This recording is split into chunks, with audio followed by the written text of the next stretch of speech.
भगत जी सत साहिब, थोड़ा समाधान की कृपा करें।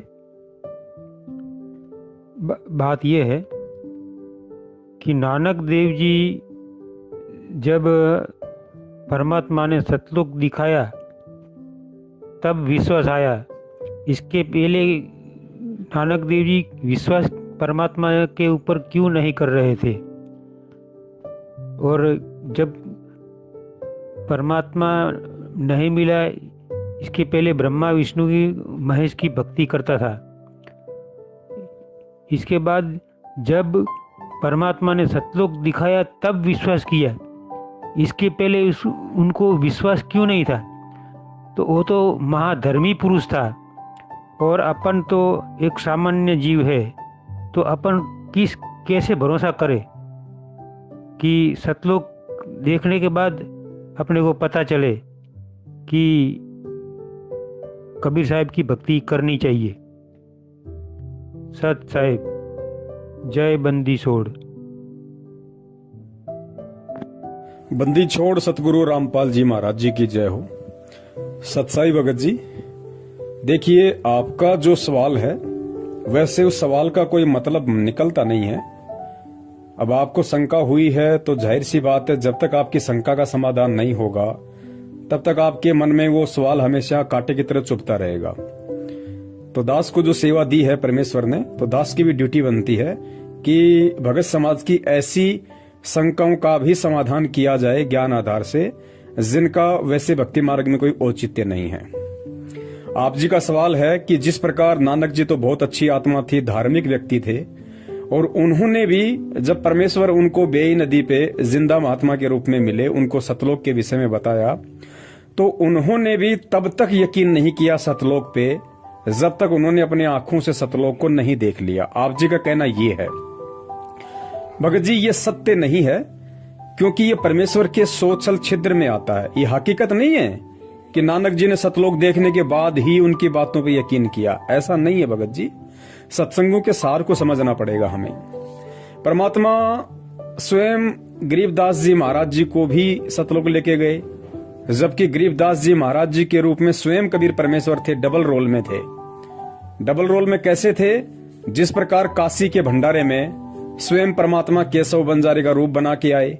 अब बताइए, एक रूप में तो परमात्मा सवाल पूछ रहा है और दूसरे रूप में कबीर रूप में परमात्मा खड़ा होकर 8 पहर तक 24 घंटे तक उन सवालों का जवाब दे रहा है। तो क्या हम ये कह दें कि कबीर परमात्मा को जब पता ही नहीं कि सतलोक में क्या है, वो यहाँ क्यों आए हैं, तो भगत जी सवाल व्यर्थ का होगा।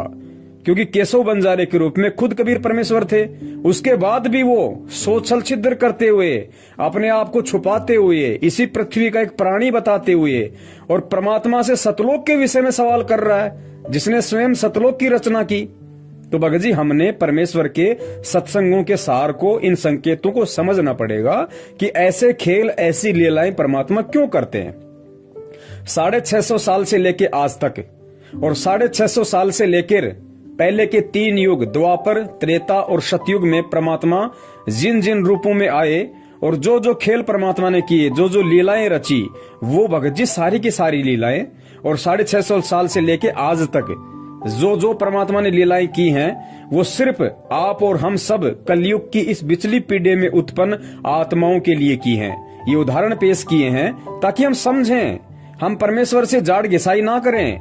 जब गुरुदेव साक्षात वो परमात्मा संत रामपाल जी महाराज जी के स्वरूप में सन 1951 में पृथ्वी पे प्रकट होगा, फिर आगे चल के इस पंथ में प्रवेश करेगा, अपना ज्ञान प्रचार करेगा, हमें समझाएगा, तो उस समय संत रामपाल जी महाराज जी को इन सारी बातों को लेके दोबारा से रिवीजन ना करना पड़े, उनको बात बात पे हमारे साथ में वाद विवाद ना करना पड़े, तर्क वितर्क ना करना पड़े, इसके लिए परमात्मा ने आज से पहले इतने पापड़ बेले थे। तो आपका जो सवाल है, उस सवाल का जवाब ये है कि नानक जी जो थे, उन्होंने परमात्मा से वाद विवाद वास्तव में इसलिए नहीं किया क्योंकि उन्होंने सतलोक को अपनी आंखों से नहीं देखा था। बात ऐसी नहीं है भगत जी। नानक जी को परमात्मा ने प्रेरणा की, मलुकदास जी को परमात्मा ने प्रेरणा की, धर्मदास जी के अंदर परमेश्वर ने प्रेरणा की। ये सारे के सारे जो खेल थे, इन आत्माओं में प्रेरणा करके और परमात्मा ने अपनी मर्जी से उनको सतलोक दिखाया। सतलोक दिखा के फिर वापस छोड़ा, फिर उन सब बातों को साहित्य में लिखा। क्यों? केवल आप और हम आत्माओं को ये यकीन दिलाने के लिए, ये विश्वास दिलाने के लिए कि वास्तव में सतलोक है, वहां पे परमात्मा है, वहां पे सारी सुख सुविधाएं हैं।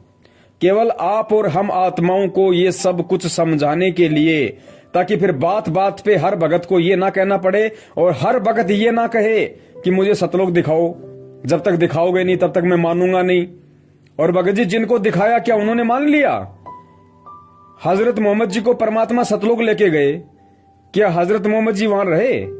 इतने सुख होने के बाद भी नहीं रहे ना, क्योंकि उनको ज्ञान नहीं था। बिना ज्ञान के वो सतलोक के सुखों को भी फीका समझ रहे थे। तो भगत जी ये जितने भी लीलाएं परमेश्वर ने की हैं, ये लीलाएं परमात्मा ने जानबूझ के की हैं, उन आत्माओं के अंदर ऐसी प्रेरणा करके की है ताकि ये उदाहरण बने, एग्जाम्पल बने। मुझे कलयुग में हर प्राणी को सतलोक दिखाना ना पड़े, हर प्राणी मेरे से ये सवाल ना करे। इसके लिए परमात्मा ने पूर्व के समय में उन सभी आत्माओं को पहले सतलोक दिखाया और फिर वो साहित्य में लिख दिया। वो पक्का प्रूफ हो गया कि हाँ सतलोक है, परमेश्वर झूठ नहीं बोल रहे। इन किताबों में, वेदों में, गीता में जो लिखा वो झूठ नहीं है। वो भगत जी हमारे को यकीन दिलाने के लिए परमात्मा ने ये सारे खेल रचे थे भगत जी। तो हम ये नहीं कह सकते कि नानक जी ने जब तक सतलोक नहीं देख लिया तब तक उनको परमात्मा पे विश्वास नहीं हुआ। ये कहना हमारा गलत हो जाएगा, क्योंकि हमने इसके पीछे के रहस्य को समझना पड़ेगा। इसी को तत्व ज्ञान कहते हैं भगत जी, ताकि हम आज उस परमात्मा से बात बात पे ये जिद ना करें कि मुझे सतलोक दिखाओ, मुझे सतलोक दिखाओ। और दूसरी बात, आपके सवाल का जवाब परमात्मा ने अपने सत्संगों में दे रखा है कि भगत जी हमने विश्वास करना पड़ेगा। अगर हमने गुरु बनाया है तो हमने फिर गुरु के प्रत्येक वचन पर विश्वास करना पड़ेगा। जिस प्रकार गुरुदेव ने बताया कि एक पिता अपनी बेटी का रिश्ता तय करके आता है और घर आके बताता है कि भाई लड़का 6 फुट का है, लड़का गोरा चिट्टा है, लड़का ये नौकरी करता है, इतनी जमीन है, इतने सारा सब कुछ है, तो वो घर पे आके बताता है। तो गुरुजी ने बताया जो समझदार जो लड़की होती है वो अपने पिता से वाद विवाद नहीं करती कि नहीं जी मुझे तो दिखा के लाओ, पहले पता नहीं आप कह रहे हो सच है झूठ है भी या नहीं है, आपने रिश्ता तय भी किया कि नहीं किया, आप झूठ बोल रहे हो सच बोल रहे हो, मुझे तो दिखा के लाओ लड़का और उसका घर दिखा के लाओ। तो ऐसी बातें वो लड़की करेगी जिसके पास में अच्छे संस्कार नहीं है और जो लड़की कुचरित्र की है या जो मंद बुद्धि है, जो अज्ञानी है। वरना जो समझदार बच्ची होगी उसको अपने बाप के ऊपर यकीन होगा कि बाप कभी अपनी बेटी का बुरा नहीं चाहेगा, उसके भविष्य को अंधकार में नहीं धकेलेगा किसी ऐसे घर में उसका रिश्ता तय करके। तो बाप जो बोल रहा है वो बिल्कुल सत्य है, ये उस लड़की को यकीन करना पड़ेगा अगर वो समझदार है तो भगत जी हमने भी उस लड़की की तरह एक समझदार शिष्य बनना है, एक समझदार भगत बनना है और हमने अपने गुरुदेव पे, अपने बाप पे ये विश्वास करना पड़ेगा कि हमारे बाप ने जो कह दिया वो बिल्कुल सत्य है।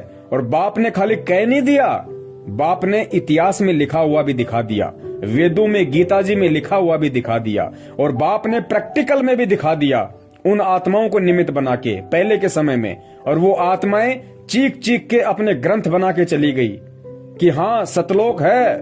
गरीबदास जी महाराज जी ने कहा कि हम देखा सो सांच है और सकल परपंच। नानक जी ने गुरु ग्रंथ साहब लिख दिया सतलोक में कैसे नर नारी हैं, कैसा वहां का व्यवहार है, कैसा वहां का वातावरण है, क्या सुख है, सारी बातें तो लिखी हुई है। अब आज हम कहें कि साहब जब तक हम नहीं देख लेंगे हमें विश्वास कैसे हो, तो भाई ये तो फिर आपकी अपनी मर्जी है, इसमें किसी के साथ कोई जबरदस्ती नहीं है। जिसको ये भक्ति ज्ञान समझ में आएगा वही टिक पाएगा, अन्यथा सतलोक देखने के चक्कर में भाई लगे रहो। सत साहेब जय हो बंदी छोड़ की।